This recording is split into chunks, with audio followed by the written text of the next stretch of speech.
Hey everyone, and welcome back to Oddly Specific, the channel where we dive deep into the delightfully strange details of everyday life.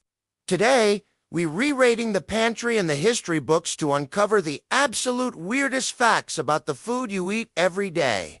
So, grab a snack dough. You might look at it a little differently by the end of this. Let's start with a little botanical identity crisis. What if I told you that strawberries, raspberries, and blackberries are not, in fact, berries? I know. My whole life feels like a lie, too. In botanical terms, a true berry is a fruit that develops from a single flower with a single ovary. Think grapes, blueberries, and even bananas. Yes, you heard that right. Bananas are berries. And it gets weirder. Pumpkins, avocados, cucumbers, and even tomatoes are also technically berries. So that fruit salad you re-eating is probably less fruity than the vegetable stir-fry you had for dinner. Botanists are clearly just here to mess with us. Strawberries and raspberries. You have my permission to be pedantic. Now, let's talk carrots. We all know them as the bright orange veggies that are good for our eyes. But did you know they weren't always orange? Originally, carrots came in a rainbow of colors, most commonly purple, but also white, yellow, and red. The orange carrot we know and love today is basically a piece of political propaganda from the 17th century. Dutch farmers are believed to have cultivated orange carrots as a tribute to William of Orange, who led the Dutch revolt against Spain. The color became so popular that it eventually dominated the market, and the other colors faded into obscurity. So, every time you crunch on an orange carrot, you're tasting a piece of Dutch history. It's a root vegetable with patriotic roots. Speaking of things that have changed over time, let's pour one out for ketchup's bizarre medical career. In the 80s and 30s, ketchup wasn't just a condiment for your fries. It was sold as a medicine. An Ohio physician named Dr. John Cook Bennett claimed that tomatoes could cure ailments like diarrhea, indigestion, and even cholera. He created a recipe for tomato ketchup and concentrated it into pill form. These tomato pills were sold as a cure-all across the country. Other companies quickly jumped on the bandwagon, making their own versions.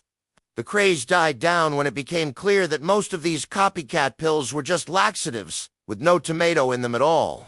So yeah, next time you're feeling under the weather, maybe stick to chicken soup and leave the ketchup for your burger. Ready for another food? That's not what it seems. Let's talk about German chocolate cake. If you're picturing a rich, dark dessert straight from a Bavarian bakery, you're in for a surprise. German chocolate cake has absolutely nothing to do with Germany. It's 100% American.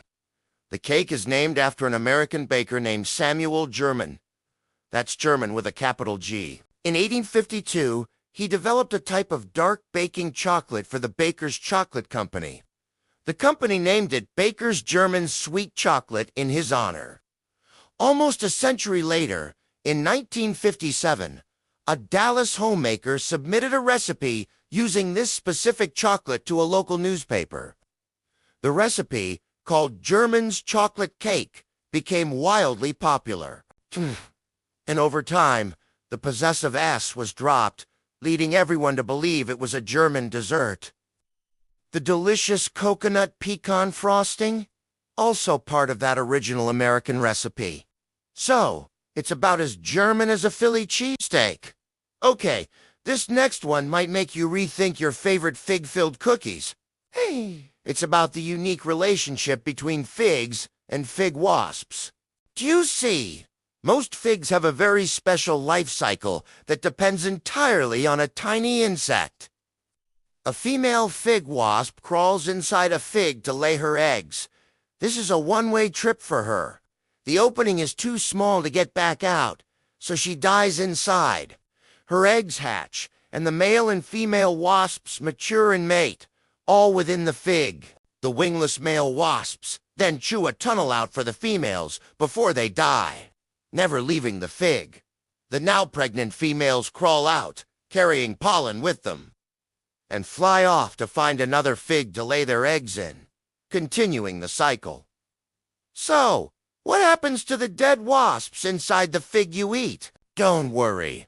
The fig produces an enzyme called ficin that completely digests the wasp's body, breaking it down into protein. So, in a way, figs aren't strictly vegan. You're getting a little extra, protein? Okay. It's a beautiful, if slightly gruesome, example of symbiosis. Nature is wild.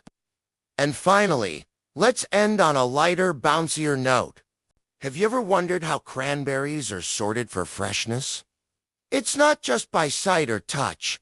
They use a bounce test. It turns out that fresh, high-quality cranberries have a little pocket of air inside them, which makes them buoyant and bouncy. During harvesting and processing, cranberries are often corralled in water bogs and then passed down a series of boards. The good berries will bounce over the barriers, while the soft, mushy, damaged ones won't have enough spring and will just fall into a discard pile. This method was discovered by a New Jersey grower named John Pegleg Webb back in the 1880s, who noticed that the best berries bounced down the stairs when he accidentally spilled a bucket. Okay? So, if you ever have doubts about your cranberries, just give them a little drop. If they bounce, they're good to go. And there you have it, a full serving of bizarre food facts that are sure to make you the most interesting person at your next dinner party? From political carrots and medicinal ketchup to non-German cakes and carnivorous figs, the world of food is so much weirder than we imagine. Thanks for getting hungry for knowledge with us today. If you enjoyed this deep dive, make sure to hit that like button and subscribe for more answers to questions you never thought to ask. Good! Because here at Oddly Specific, we believe the best things in life are the ones that make you say, "Ah, that's oddly specific." See you next time.